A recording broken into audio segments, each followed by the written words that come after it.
Hi, and welcome to another episode of We Don't Ever Really Agree on Games. It's like we hate each other. In 5D. IRL for this one. That's just truth. That is just Yeah. truth. I feel like we spend a lot of our time when we should be conversing, arguing about the different types of video games we like, which is probably good for podcasts, but I think we're terrible friends. I don't All right, with know. all this. It's fine. We still get along, and we're here like almost every time. Yeah, no, I know. It's one of those things where, like, if we were on the show, we'd all just go back to our trailers afterwards. Not talk. Like the dudes from Supernatural, which did you hear that actually the show's finally ending after season like 15 or something stupid? That's the only news I've ever seen about that show that I've given a shit about. I'm not the only one. See, we agree on stuff. Yeah, no. So and here's the thing: I've never quite understood your distaste for this show because I find it like the first couple seasons were pretty good, and then it got weird, and then it got good again. And then I dropped off. So see, I can't. I didn't make it past 4 episodes because the show is awful. You did like the bromance, right? The literal bromance with two brothers loving each other and never knowing how to sacrifice one for the other. I wouldn't say that's why I didn't like it, though it was this like, it's this really, it's kind of creepy to me, and I get like the internet like loves that aspect, and there's all this fanfic and these weird theories and all that, and like that's fine, but for me it was just like this. I have like nothing but brothers. Ain't none of us that fucking close, not a one of us, and I don't know anybody who's that close with their brother. It's just not a thing in my reality. But no, I don't like the show because it's just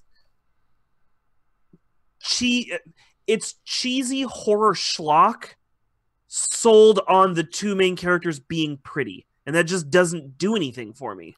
There's like, it's not fun campy schlock, it's not well thought out schlock, it's not like, there are ways to do schlock well. This is just schlock but shirtless boys, and that's all it fucking did, and that it's just not for me. Okay, so to be fair, there's a lot less of the whole shirtless boys throughout the whole thing.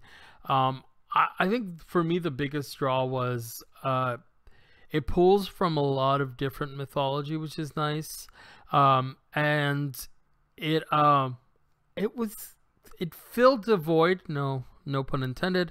That like X-Files left unopened, and there hasn't really been a show that I could say is a successor, and this was very like, oh yeah, they're going through fixing a bunch of shit, like sometimes so my other problem is, and I've already heard without seeing it, they drop the monster of the week thing very quickly in that show for running plotline, and I loathe it when I would rather have a monster of the week show. They actually end up doing a good both. monster of the week show for years. They actually My problem is that when they diversified and had all these different mythology and stuff, they seem to fuck it up somewhere, and like the creatures aren't exactly. They what fuck they up are from all of mythology equally. And that's actually where I started to not like it. Like my mother like used to watch it all the time, and she was like, "Come on, you probably like this show. You like all this stuff." And like I watched, it's the same thing with Stargate Atlantis. I watched it like once, and like it was this glaring flaw to me of like what this is, and I'm like, nope, can't do it. In Stargate Atlantis, it was the fact they used P90s for everything, and this one it was the fact that they couldn't get their monsters right. And I was just like, nope. I feel like one of those is a stronger argument than the other. I was like, whatever. Can't take their own, man. You do you. Well, to be fair though, right? I the reason I didn't mind it is because they fucked everything up equally. Like it wasn't like, oh, this if one you're gonna be wrong across the board. Well, yeah, because at that point, Is this why you're okay with modern politics? Right? Woo! Not engaging. Not engaging. No, but it's one of those things where like, if they fuck everything up, you could just be like, okay, they're putting their own spin on shit. That's fine. They're not playing favoritisms. They're doing their own thing. Let them do their own thing. And I will admit that the older I got, the less interested I got. So I think I outgrew their demographic. Also, I'm not a girl. Maybe, I was gonna say, I think it was also because it was just oversaturated. Was the other part that I really didn't like. Yeah, that is everybody true. was talking about it, and I was like, I don't care. Dude, I care even less that you're talking about it. So it was weird. Like season 1 didn't get that popular, and then it fucking caught fire. It was super weird, and then it was everywhere. So anyways, it's fine. It's ending. We're cool. I think both actors at this point. I've read a couple reports. I don't know if it's still the fact, but yeah, they're unless they have to be on camera together, they're never together. And I wonder how much that is of having to do a schlocky show for so long, or them actually just not liking each other. So I find that amusing. But yay! Hey. It's finally over. Okay, so there was one thing that we wanted to talk about that I think we may have mentioned it, but we actually want to talk about it. Yeah? Talk about it. All right, and that's Love, Death, and Robots. I think it's just Love, Death, Robots. I don't know if Is there's it? an and. Oh. There might I be don't know if there's and. an and or not. I can't remember. Yeah, me either. But it's an anthology series, right? Done in different visual styles.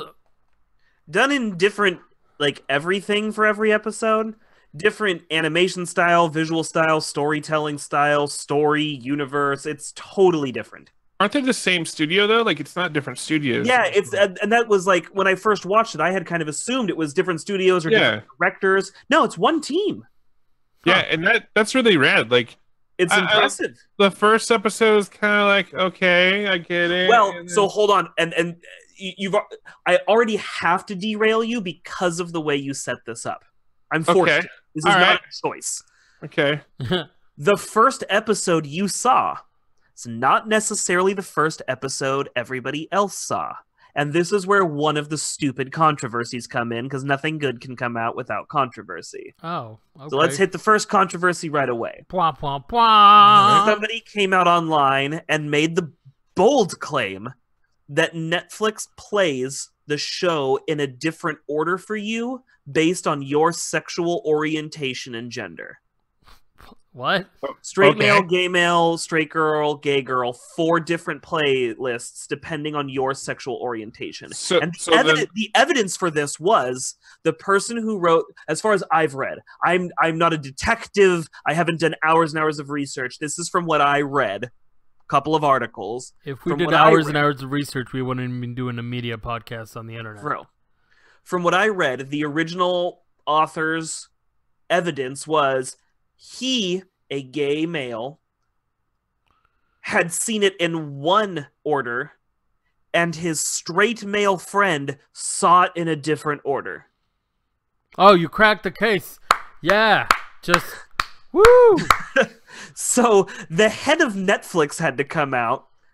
Oh, sorry, there was one more bit to it. Sorry, I'm oversimplifying. And the big difference was the gay male's first episode had a lesbian kiss, and the straight male's first episode had heterosex. Wait, hold on. Let me just refute it right there, because as a hetero male, generally speaking, You'd rather see the lesbian's kiss. isn't that something that like it's rarer to see on TV? So isn't that what you would go for?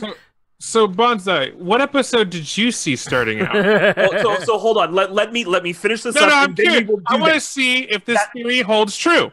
And we will get to that at the end of. Trust me, you've started a bit. This is a bit, and it's worked out in my head. So trust me. So the head of Netflix comes out and says, "No. First of all, let's debunk this with the logical thing. How would Netflix have gathered that information on you? Because We you don't watch have hella the- gay shit on your Like- profile. Netflix was like, we don't know your gender, your age, your race, your religion. We are Netflix, not Facebook. That's We ridiculous. don't take a profile on you. We don't gather, like, where have you filled that out on Netflix? If you did, you shouldn't have, because that wasn't Netflix. We don't do that. He goes, second, yes, the show does play in different orders. There are 4 randomly designated orders you can see the show in. It was just an experiment by Netflix to see if people enjoyed seeing it in a different order for the sake of conversation around, oh, weird, the first episode that you saw is not the first episode I saw. So, what was the first episode you saw, Klops? I saw the one with the like prize fighter. I think it was. where it had a She lesbian wargs kiss. into like a Yeah. alien.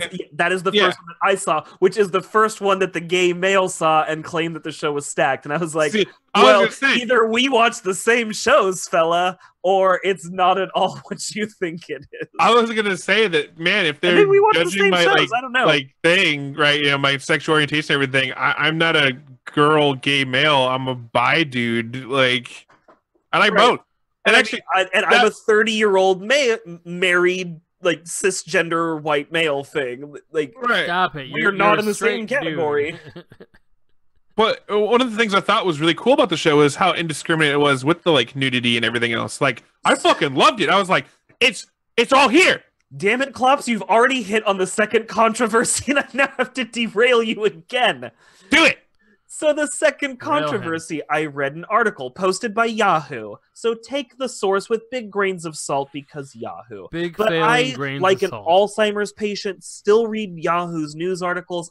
I don't know why, but I do. So this writer's claim was Love, Sex, and Robots is horrible, misogynistic, male-dominant power fantasy. Dead in Hollywood needs to evolve with the rest of Hollywood that is doing away with this kind of stuff, because the show was all about naked women and showing them being weak, vulnerable, abused, raped, Wait. woman abuse. So wait, the Lifetime channel? Kinda.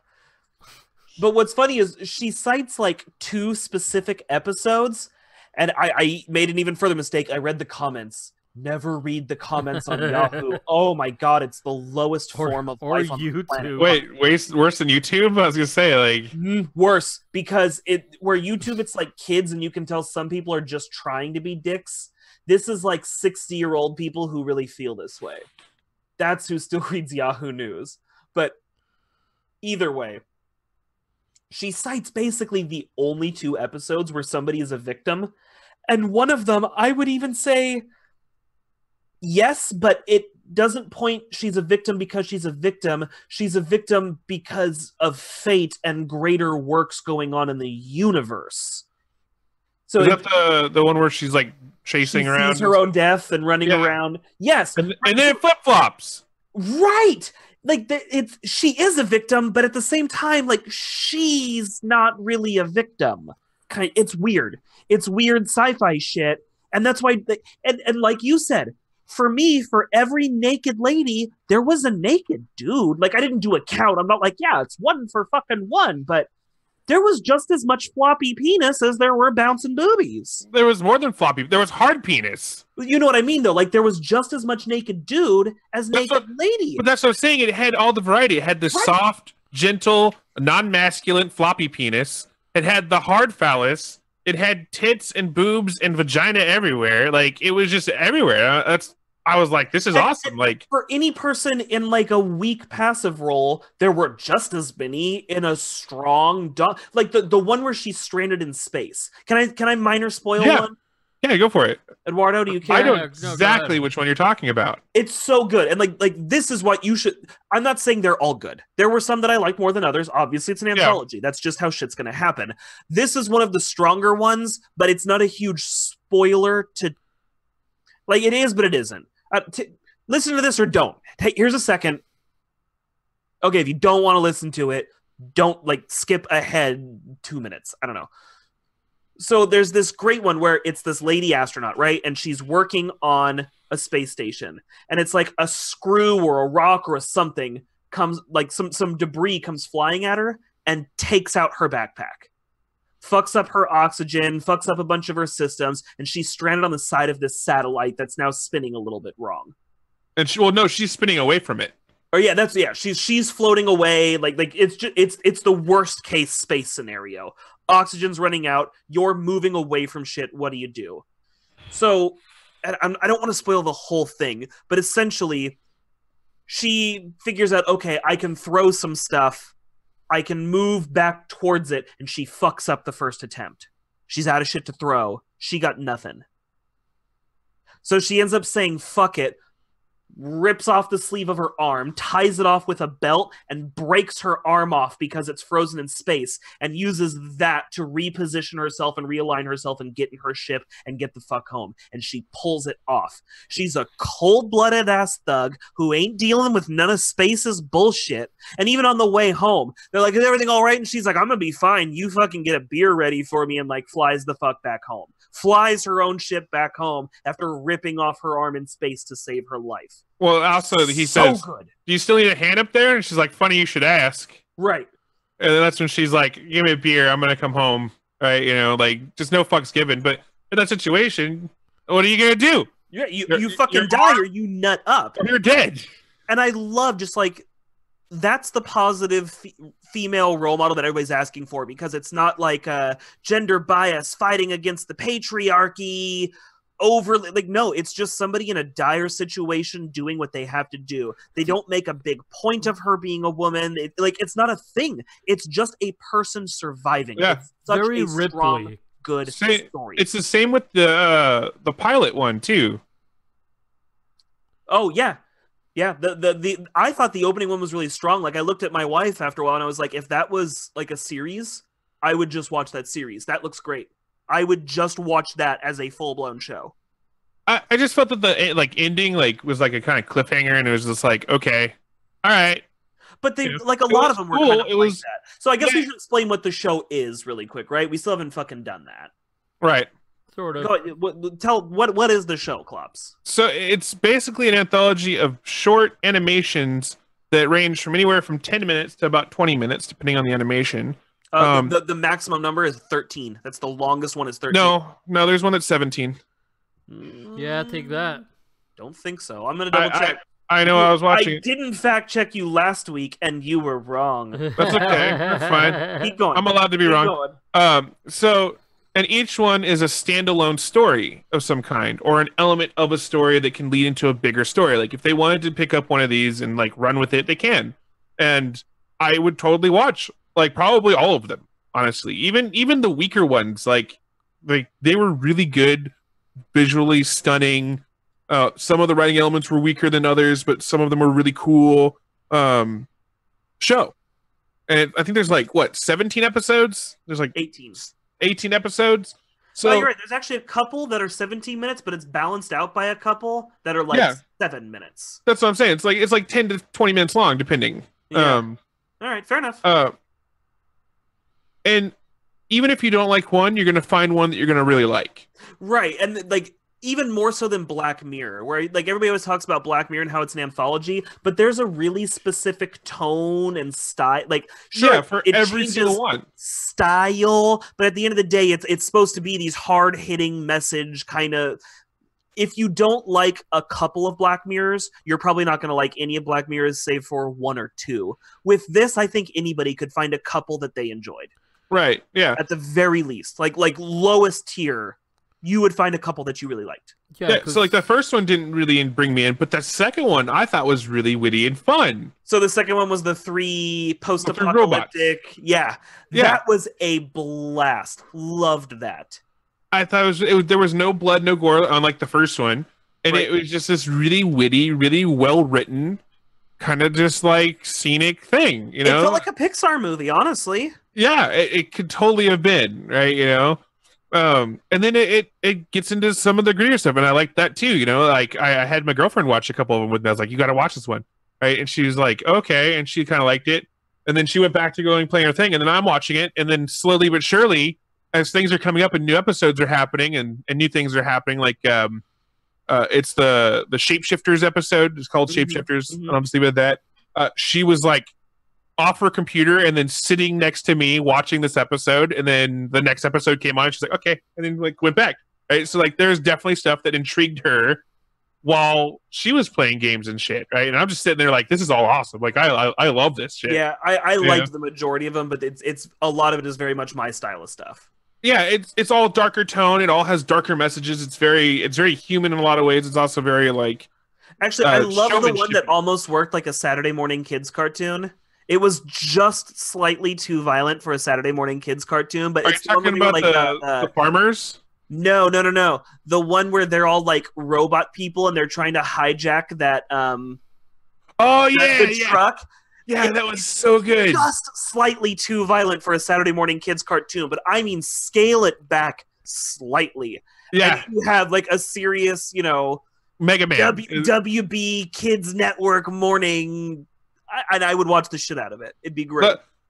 Actually the one that I really liked was the Soviets out in the middle of fucking nowhere in 1945, which is another cool thing. It didn't just span in space kind of things. It spanned in the past as well. Like it had things like they're just gone by, and it included a cult with it. And I was like, Russians in a cult during World War II? This I is knew you were gonna fucking like that one. rad. I knew you were gonna like that. Of one. course. That is I like, everything you love. yeah, it has everything I love. World War II and occult things. I'm in, right? Adding the Red Army was just like the cherry on the cake. It's like, fuck, like this is rad, and it was such a rad like episode for me. But I liked most of them, the majority of them. I really liked the one where it's like the space crew that goes through the warp gate. Off things- the top of my head, I don't remember that one in particular. They go through the warp gate and then they wake up and they're nowhere where they're supposed to be, and it turns into a big thing. Oh, yeah, that one was good. That one was good. I liked the vampires one. Yeah, They're hunting the thing and they're like, it's fucking Dracula. That one was really good. yeah, that one was fun. It had a lot of fun mercs in it. I just like pulled that up one. the list so I can remind myself of all of them. I didn't like Fish Night, Which one was that one? the one where the two dudes break down in the desert. Yeah, that one was kind of weak. That was It was, weak. it was interesting, but it was kind of weak. Lucky 13 was really fun. Hmm. I really and I loved Ice Age, and not just because it had Mary Elizabeth Winstead in it. Yeah, so that was the other thing, is that it had a live action sequence. There was one live action one, and it was really good. And they showed everything. They didn't just talk about it. And I was like, this is amazing. Like, this is how you do live action. Like, this had everything in live action that I like. And I was like, this is fucking awesome. Like, it blew me away when it happened. So good. All right, we've talked about it way too long. Klops, give it sum total. What's your rating? I would give it a fucking 9.5 anthologies out of 9.5 anthologies. This thing was fucking great. Wow, that's high praise. I'm actually pretty close. I'm at like 8.5 to 9. That Hitler at different points in time episode was stupid. That was still funny, though. I didn't like It got ridiculous. I did not like it at all. I was like, Oh, I man. went and I made a sandwich or something. I was like, I'm not doing this. And then Nazis showed up to save him, and then the anti-Nazis showed up to not save him, and then Hitler himself in a mech suit shows up. Wow. And then he forgot the first rule of time travel: not to touch yourself, otherwise there'll be a time paradox. Couldn't do it. Couldn't do it. Hated It was so Did it we- was so out of there. Did It we was just get great. time copped? Is that what 8.5 or happened? 9 out of bad things, but it was good. It's a confusing rating, and I don't care. Yeah, welcome to the show. Okay, so I'm gonna bring down the mood a little bit because it's my fault that we always Fuck do the moon. this. The mood, but yeah, there you Oh, go. I heard Hate the moon. moon. I was like, "Fuck the moon! What the So- fuck are you bringing around?" So you talk about controversies, and I actually wanted to get your guys' take on this latest one that's going on in gaming. So have you guys heard Probably of don't care. have you guys heard of the Epic Store? Yes. Vaguely. I haven't watched that Jim Sterling episode yet. No. Forget the Jim Sterling episode. This is something that has been kind of happening already. So it's basically just Epic tried to launch their own version of Steam. Correct. Right. So let's be real. Fortnite, huge hit. Epic made a shit ton of money, and now they're using that money to push people around. And by people, mostly just consumers, honestly. So the biggest draw from the Epic Game Store, and the reason that a lot of developers are moving to it, is because it takes a lot less money than Steam does. Because Steam apparently takes a big chunk. I've heard 30%. I haven't verified it. So a lot of these developers getting a little extra cash to be Epic Store exclusive. So Right, which Fallout Metro did or whatever it was. Metro. yeah, so there's a couple of folks who have done it. The latest one that I thought was pretty hilarious was there's a game coming out by Obsidian called Outer Worlds, Whoops. Which is supposed Oh, to they moved over there? Huh. which is supposed to be what is it called? It's supposed to be like original Fallout but in space colony kind of thing. They're the guys that made the original Fallout Yeah. series before they sold it to Bethesda, and now they're coming back with a game. Correct. To basically be like, fuck you, Bethesda, this is how you do our game. Kind of like that. So it went Epic Store exclusive for a year. And my favorite comment on Reddit was, oh, so it sounds like Outer Worlds got delayed for a year. Cool. That sucks, but, we'll deal with it. So that was pretty bad. Folks were pretty disappointed because they were looking forward to reading that. But there's another game that it's an RTS. It's called Phoenix Point. And Okay. that game was actually kickstarted. Okay. It was kickstarted. Some of the goals or some of the way things are being delivered was via Steam. But now it's an Epic Store exclusive. So any of those folks who requested Steam keys they're basically being told, we're sorry, you can get a refund, or you can get it on What? the Epic Store. They don't have Epic Store keys? Well, they can give them, but Okay. See, and that's where I was going to be. Sure. If they're just like, sorry, fuck you, but if they're at least going to either, you can have a refund or you can have a different thing, you have nothing to complain about. Yeah, like, so what if it's on the store that you don't want, right? Oh, no, it's not my Steam library, fucking, long as you're getting a key that's of equal value and you hold can on though. redeem it. Let's turn this around there, big guys. So, Devin, game you're looking forward to is coming out, and they say, sorry, it's only on Origin. Yeah, I'll just take my refund and play a different game.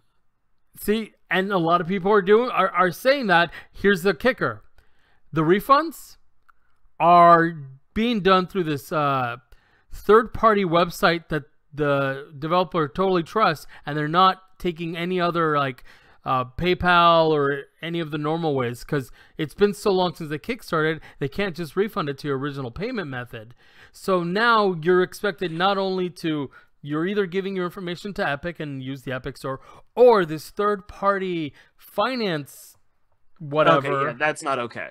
So this is what I'm giving to you in stages, right? Because this is how users are actually finding out about this. Was with you, no longer with you. Yeah. So That's- it's that, and these are the controversies happening. What I actually want to talk about is the Epic Store, and so there's a couple things that the Epic Store doesn't have that Steam has as a default, which Steam took a while to get there, because when Steam first launched, it was hot garbage, and now in certain ways it can also be hot garbage, but it eventually made it there. But the Epic Store is trying to compete, and the only thing they really have is that they're basically enticing developers by throwing money at them for exclusives.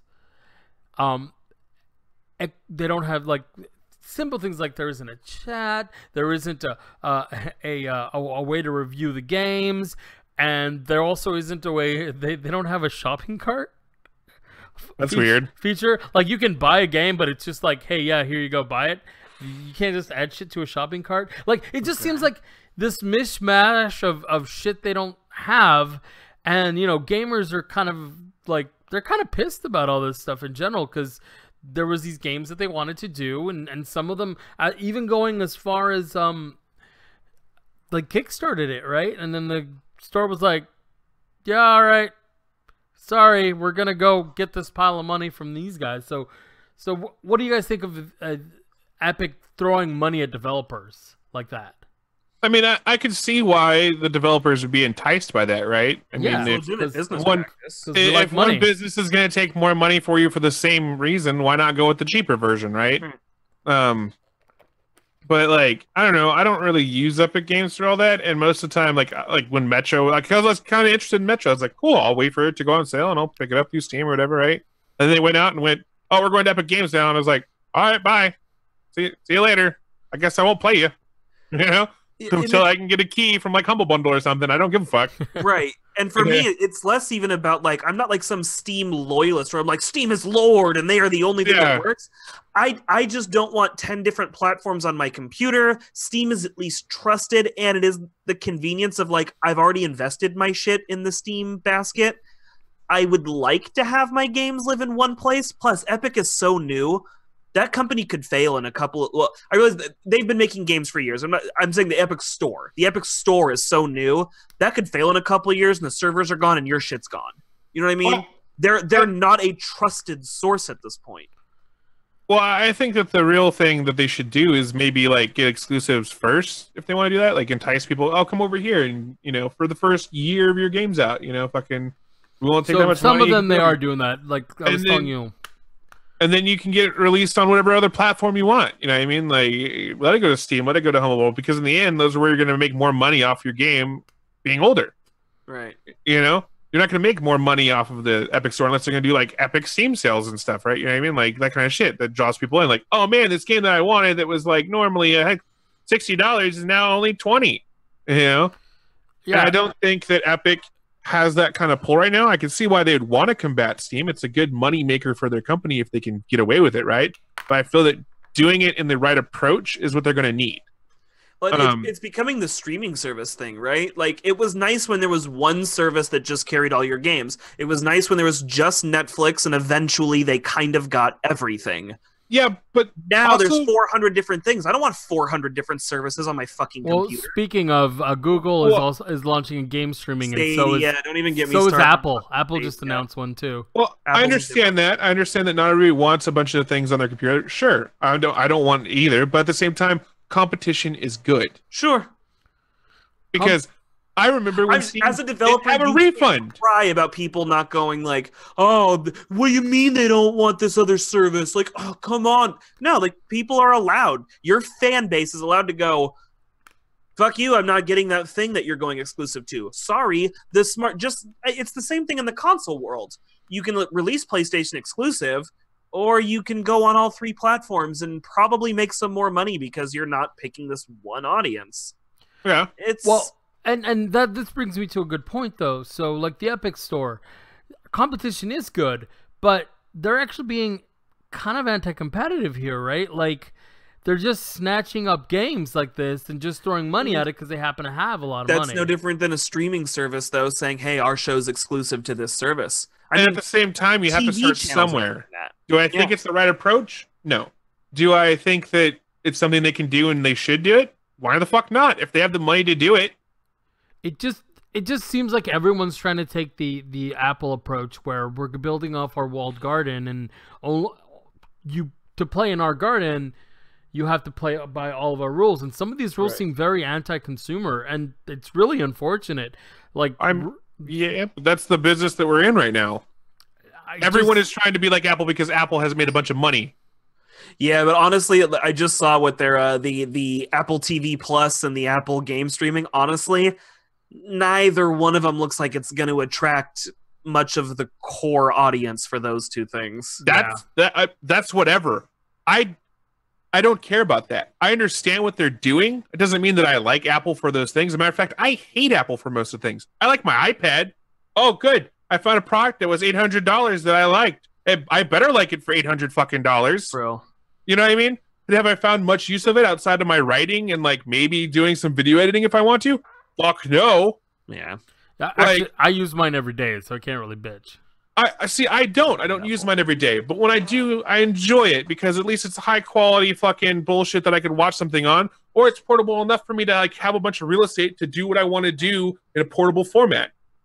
But at the same time, it's not like I'm this Apple fanboy that wants everything Apple. No. Go fuck yourself, Apple. I think they're up for a big hit on those too, just like I think Google's going to take a hit on Stadia. It's nothing against the product. I just don't see the Google Arcade or the Apple Arcade or Google Stadia really, like, they might be moderate successes. Neither one's going to be the home run that they're hoping it is. It's not going to. I think, unfortunately, specifically for streaming game services, they rely on too many factors outside of their control to be good. Even beyond that, companies have tried this. A lot of people just aren't interested in the idea of it. Well, because not everybody, like, dude, it's all you're sending instructions for a video game directly into the internet. If you thought you had latency issues before, Imagine that shit They're now. claiming no latency as low as 25 megabits or some shit like that. No, fuck that. That's what they're claiming. Because their controller is on Wi-Fi. So this is where they're kind of bypassing some shit. The controller does not Wi-Fi to your computer. The controller Yes, Wi-Fi to but home it's base. still on your Wi-Fi. Anyone that's worked in IT and understands how Wi-Fi works, if your Right. fucking neighbor turns on his fucking smart toaster, it can fry your fucking 2.4 gigahertz fucking bandwidth, right? It just Look, it's all here's how it's so gonna work, though. fucked. Everyone's going to be so laggy that it doesn't matter anymore. My bigger thing, I don't like, again, the lingering fear. People are like, oh, it's Google. They have the money to back it up. They can run it forever. Yeah, but they're not will they? gonna if it's not making money. And Google, look at Google Glass. Huge buzz. Releases?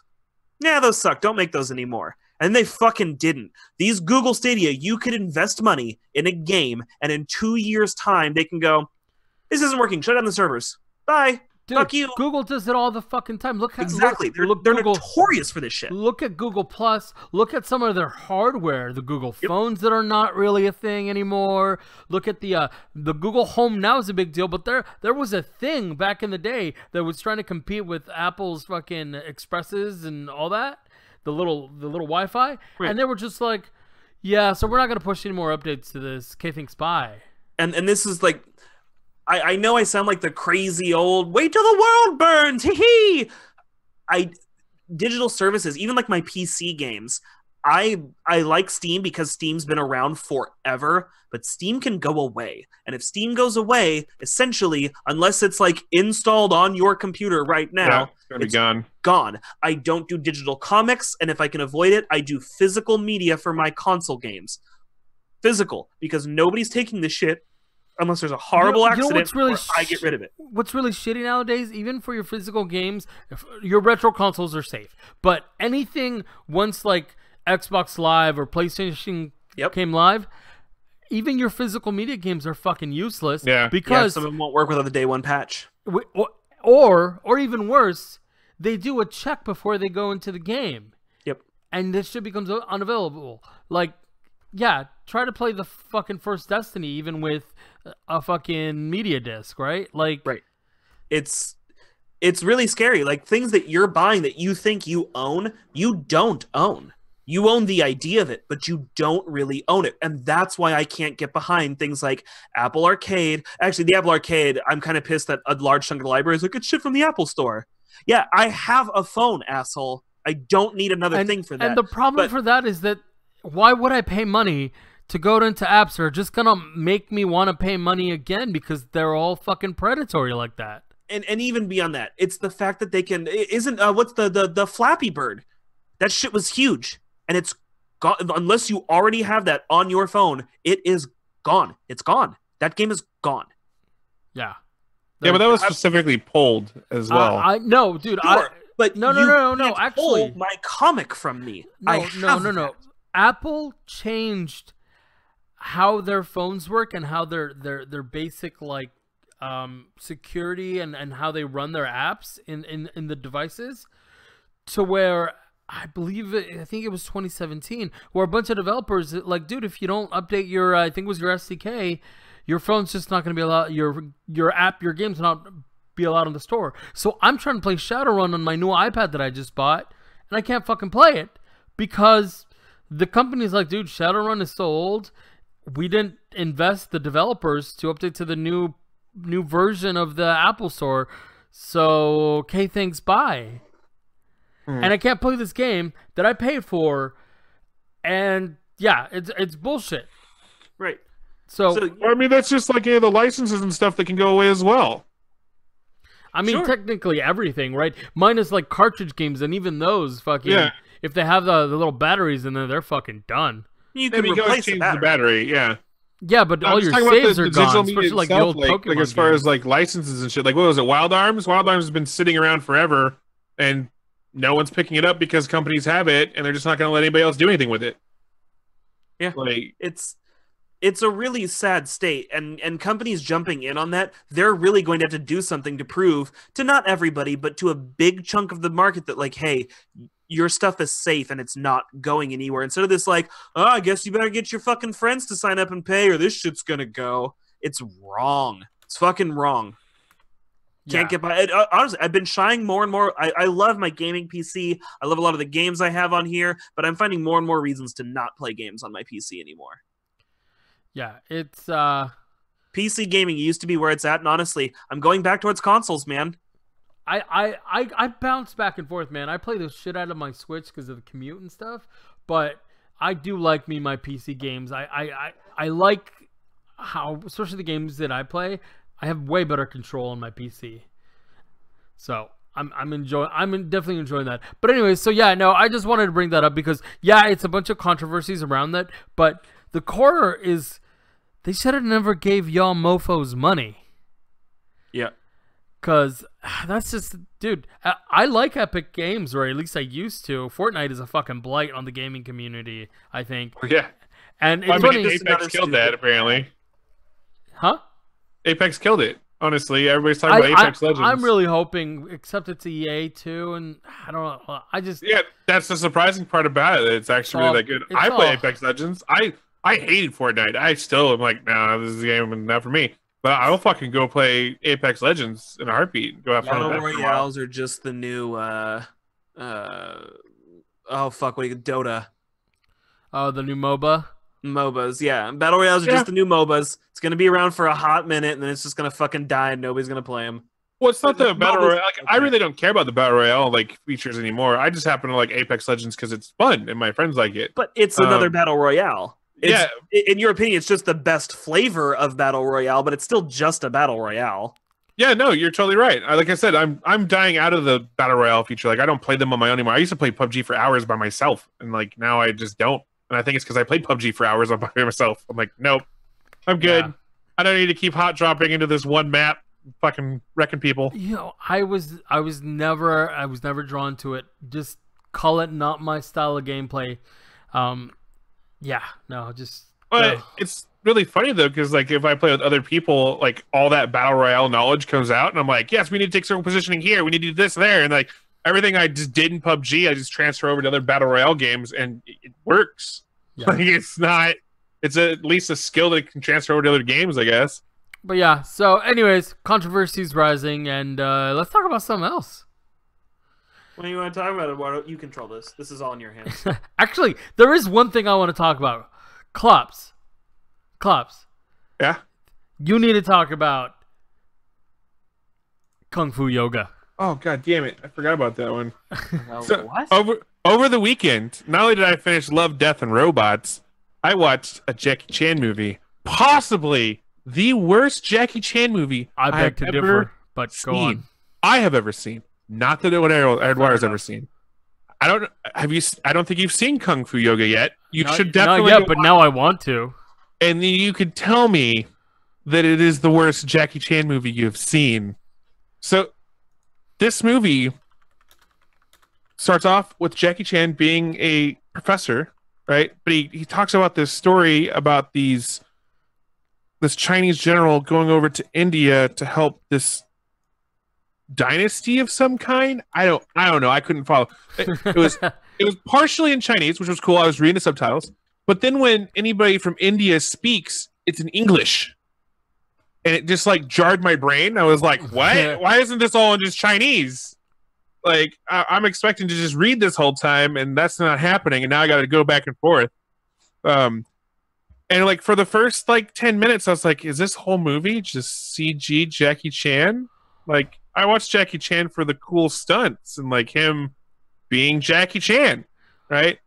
Thankfully, that's not the case. Interesting tidbit. Kung Fu Yoga actually came out before the movie that I think is the worst Jackie Chan movie ever, which, by the way, is called Bleeding Steel. Bleeding Steel. I'll have to check that one out. Yeah, I totally reviewed it on the show, but yeah. Anyway, sorry, go on. So, and then it goes into like this. Basically, the gist of the story was that after this big battle, they went and got this treasure from this princess. And then they were supposed to deliver it somewhere, and then they just got lost off the map. And they didn't know where they went, and nobody knows where this treasure was. So Jackie Chan gets approached by this princess of India to basically find the family treasure that this whole myth is about. And for like the first 30 minutes, there was like nothing but talking. There was nothing but talking and like traveling from scene to scene. And I'm watching this going, was the only action in the beginning with the CG? Like, what is up with this movie? And no, there gets to be action about 40 minutes in. There's more action that happens. And it's classic Jackie Chan, like, you know, dealing with these enemies and like being very vulnerable when he gets hit and like making all those faces and stuff. I mean, it's really good. Like choreography, of course, still.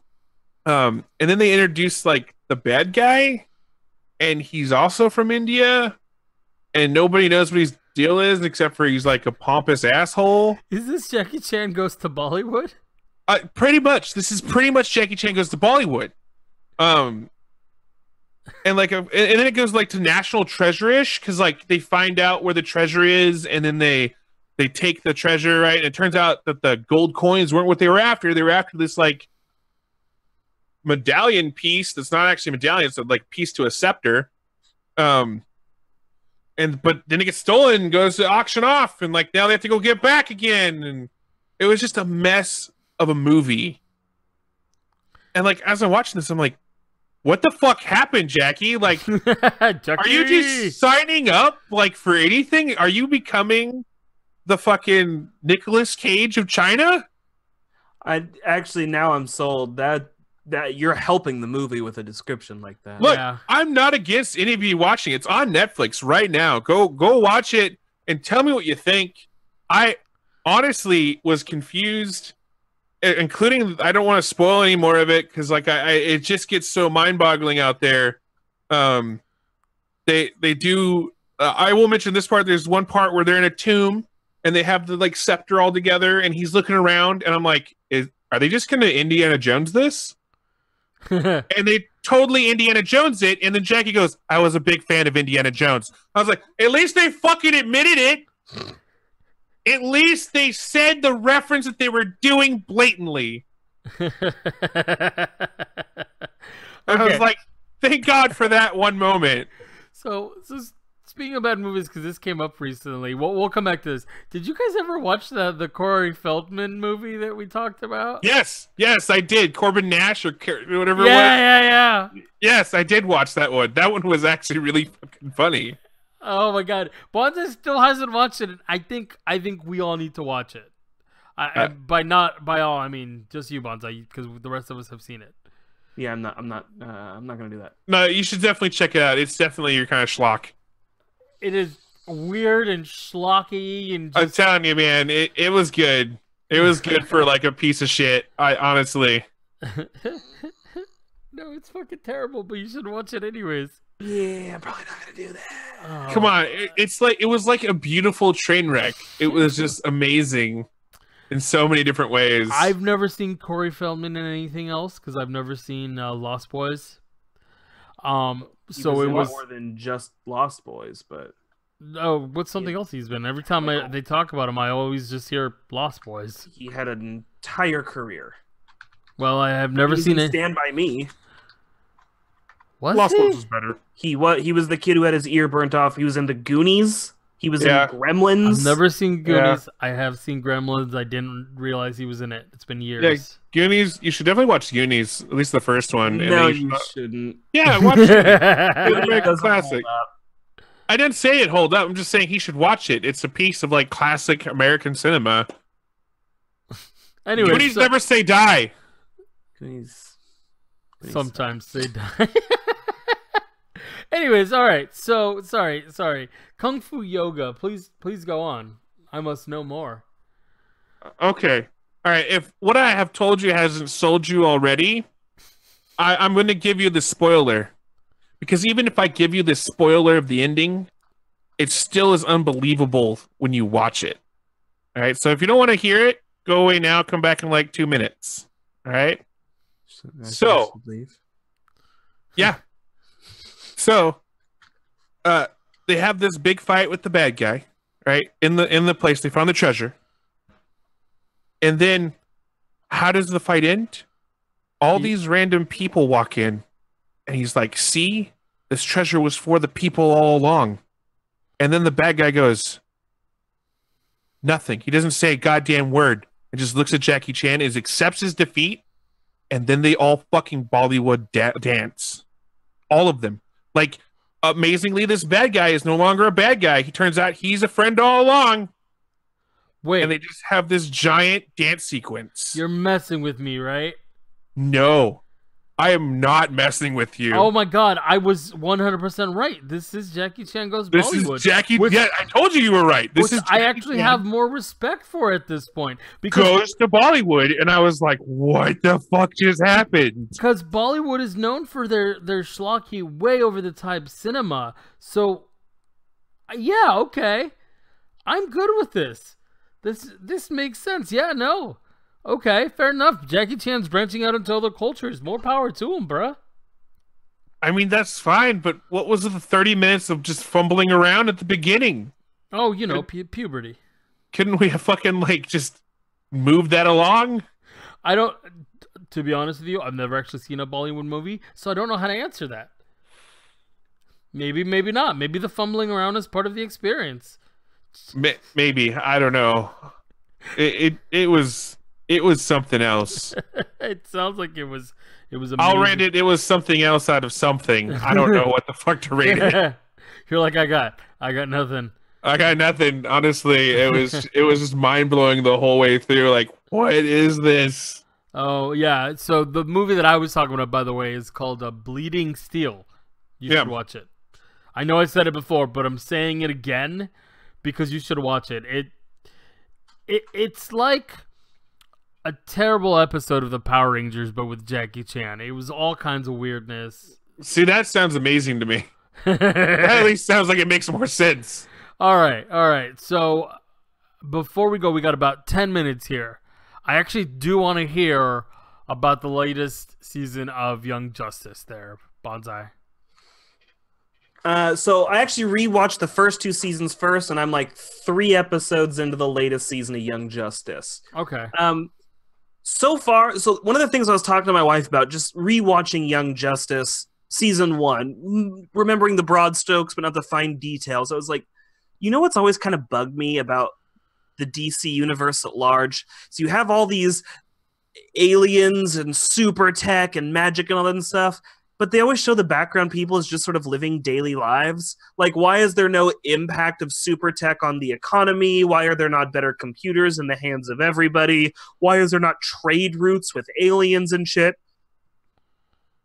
Yeah, throughout the course of Young Justice, they're actually correcting that to the point where in season 3, one of my favorite things so far is they show a scene in the UN, and there is an Atlantean representative and a Themysciran representative, and they are discussing, like, well, more in season 2 they're discussing this, but, you know, a company's like, hey, we're going to start trade routes with aliens and bring these people in, and there's a whole bunch of people who are like, whoa, like, nobody voted on this. You don't just get to decide that the Earth suddenly fucking deals with aliens. That's not for you to do. I just like that the show is kind of like, you know, there's some obvious questions that we really need to answer. Like, you don't get to find out there's a city of fish people who are pissed about garbage in the sea and not have some sort of political ramification. That's reality. You know what I mean? And so in season 3, they even get to the point members of the Justice League are quitting because the UN has tied the Justice League's hands so much that they feel like they can't even actually do good work without there being lawsuits and red tape and paperwork and lobbying and everything else going on. So a bunch of them start quitting, and they're like, yeah, sorry, we're going to go do things the wrong way because, well, honestly, we started doing it the wrong way and we got better results doing it that way. Bye. So they're dealing with this, and it's kind of weird. Like, it's exactly what we complained about with Star Wars Episode 1, 2, and 3. It's like, trade routes and political espionage. So Young Justice Season 3 is a lot of political espionage. But it's done really well, and it actually fits a lot better because of the, you know, they've done 2 seasons of building sort of like, hey, the world changes when people can throw cars. You know, when one of the most prominent figures in the world is a fucking alien, shit comes up. You know, shit just ain't now we're going to go work at the newspaper, Martha. That doesn't happen anymore. There are things happening. And it's really nice.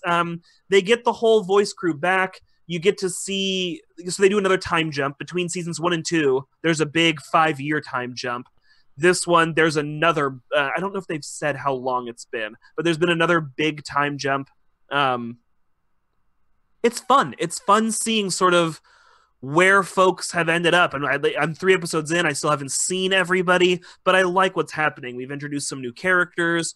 So far, so good. So far, like, definitely tracking with the original and adding to it instead of detracting from it. That's good. And with a 7-year gap, well done. Well fucking done. They're even dealing with the big cliffhanger from season 2, and I don't want to get into too much detail in case people haven't seen season 2 of a 7-year-old show. But if you haven't seen season 2, there are members in space. Like, the Justice League is further fragmented because a bunch of members are in space dealing with that shit. It's like Superman and Wonder Woman, they're like, yeah, that's bad, so we got to do that. So they do. Space is bad. Fuck it, I'm spoiling the end of season 2. Sorry, Klops. So at the end of it, Vandal Savage and Darkseid get a hold of Warworld and start flying Warworld around the galaxy like, guess who's conquering shit this week, bitches? So it's literally like parademons on a Death Star-sized ship traveling the galaxy.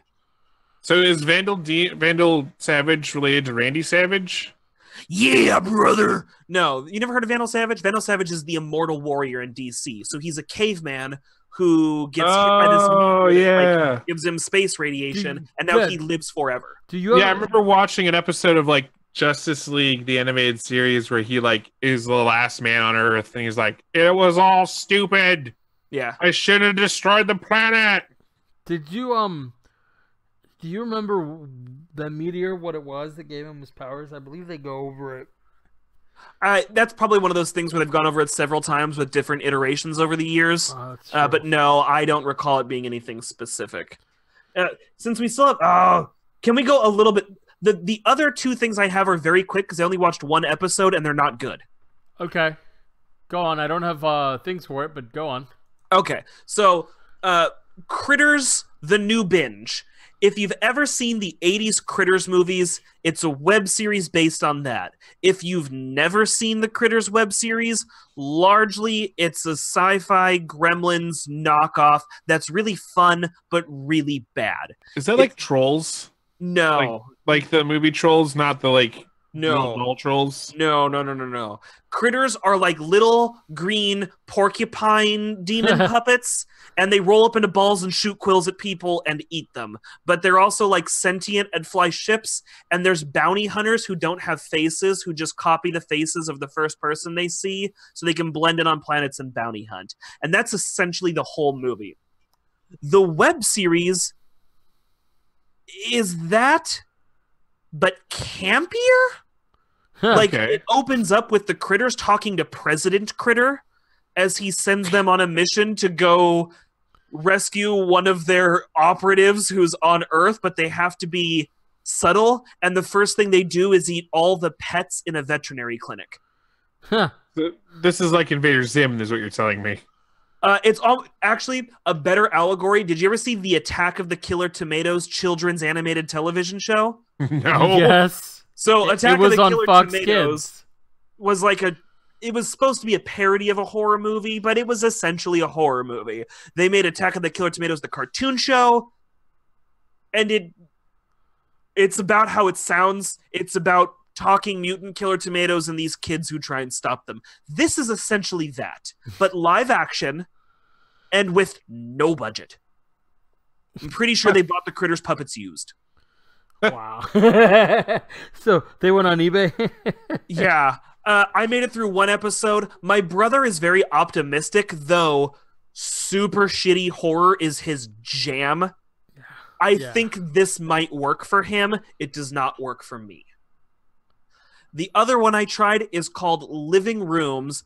Don't bother IMDb'ing it, apparently, because Eduardo could not find this show. It's on Verve. I'm seeing it through Verve. Verve is basically an aggregate of a bunch of web channels, so I don't know which web channel it's originally from, but I'm getting it through Verve. Essentially, the show is about a girl who is hit by a taco truck and now has permanent pain in her back, so she starts smoking weed and finds out she has the ability to talk to furniture whenever she's high. Except she can actually talk to the furniture. So if you whisper a secret to the couch while she's not in the room, she can come in and the couch will be like, hey, he said this.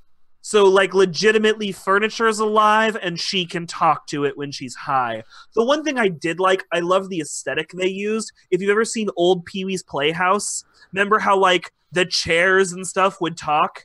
Okay, Essentially, that's what we're doing with the furniture. I was gonna say, if it was like Pee-wee's Herman's Playhouse, Yes, I'd be into it because that's fucking hysterical. so like the cushions flap and the buttons turn into eyes and the cushions scrunch up so the eyes can blink and yeah, no, she talks to furniture. I love the Pee-wee Herman aspect, but again, it's just one of those things. They're like 8-minute episodes. They feel very rushed. It's not. That one, I'm thinking maybe I could do like late night, couple beers in, wife went to bed, and I'm half paying attention, mostly playing a video game. I can throw that on. The Critters one, I don't know if I can do it. This one, maybe I'll give it another shot, but after the first, I was like, okay, anything else? See, did you ever watch Magic Funhouse from Verve? You showed me Magic Funhouse. You Oh, stuck I it. did. That was so good. It wasn't that bad. It's okay. Okay. I'd watch it if people were around who were into it, but I'm not going out of my way for it. I just was wondering if this was along the same lines. Yes. I'd probably like it. Not as dark and twisted though. It's honestly, it's a little like sitcom-y almost. Maybe I won't. Try it. You might actually like this one. But I liked Magic Funhouse because it was so dark. Yeah, this is well, and maybe it'll take a dark turn. So far, it's mostly it's like a stoner comedy sitcom-y kind of thing with talking couches. Okay. But try it. Like at one point, she's talking to her grandfather's chair that she inherited, and it's all like senile, kind of. Mm-hmm. That was kind of fun. I was kind of like interested in looking up the Critters one. Try it. It's on Shudder. Shudder's the parent network for that one. Okay. I